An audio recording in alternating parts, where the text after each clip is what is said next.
So we're going to talk about why this business fits for you and, what excited you. But I want to really go back to the beginning. When did you first start thinking that owning a business was maybe in the cards for you? There was a specific moment. I will say that before that moment, the idea of being an entrepreneur was always kind of in my blood, in my head. And I didn't really tie the two together, but both of my mom's dad and my dad's dad were small business owners. And I don't remember early on thinking that was a cool idea yet, but as I got older, I particularly remember my mom's daddy ran a paper company. And I remember seeing paper boxes all over their house and just thinking how cool it was that he was a small business owner. But I graduated from college. I got into a sales job, and then I did well at that. And it was actually, interestingly enough, that sales job was in technology. I sold technology to public school districts for what we know in Chicago as CDW and CDWG. But I didn't want to make a career out of that, so I joined in finance. And my career in finance, there were opportunities to scratch the itch of being an entrepreneur, but what really happened for me was when I was in business school at night, and a gentleman came to a class. I actually majored in entrepreneurship and innovation. And he talked about his journey from leaving his commercial real estate job to buy a small business. And it always stuck with me. I took like rigorous notes, probably the most detailed notes I took during business school. And fast forward to about a year and a half, 2 years ago, I just had this moment where I was driving to work. I didn't usually drive to work, but I was in the car and I said, I think it's time. And I think this is the avenue I want to go down. And I had no idea what to do. And so I started that process, and ultimately I got to Sun Acquisitions. And that's when you and I kind of first met and talked. Yeah.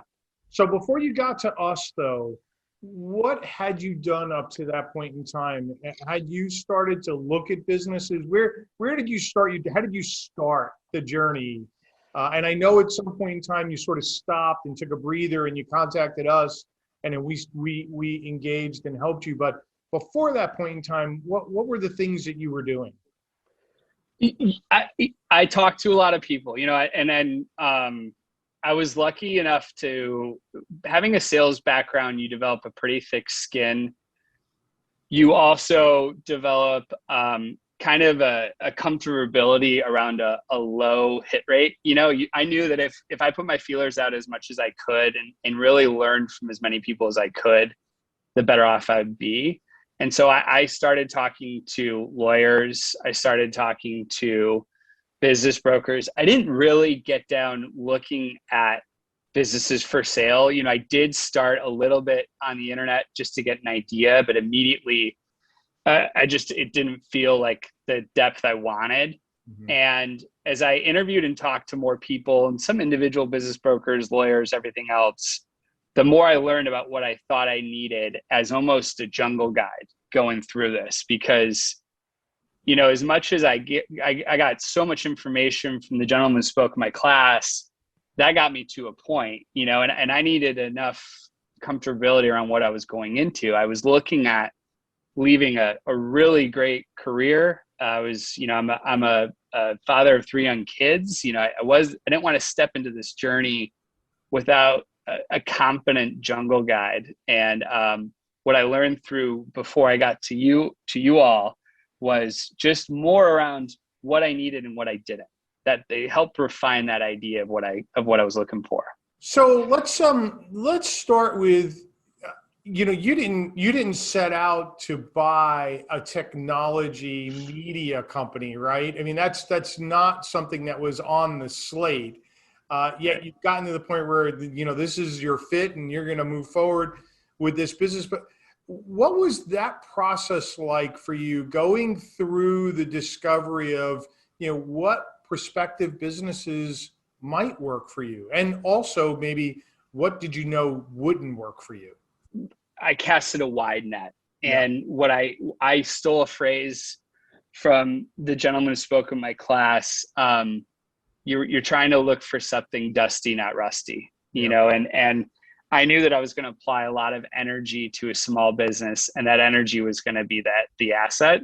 But if it was rusty and if it wasn't kind of ready to move, my energy wasn't going to do anything.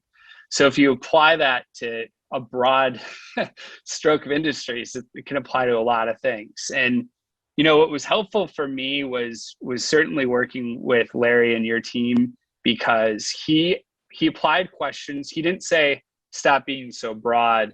He helped me just ask questions as we go through. And, but I had believed from the beginning about this idea of home technology. I just wasn't sure how to, I didn't want to just stick with that and go. So we looked at a lot of different industries, some that, you know, would just have nothing to do with technology. But as we asked questions, you know, one of the things I'll never forget that Larry said to me is, as we were going through a couple of iterations, was, you know, you just have to ask yourself, when you wake up in the morning, are you going to be excited to go to work? Mm-hmm. And I had heard similar advice.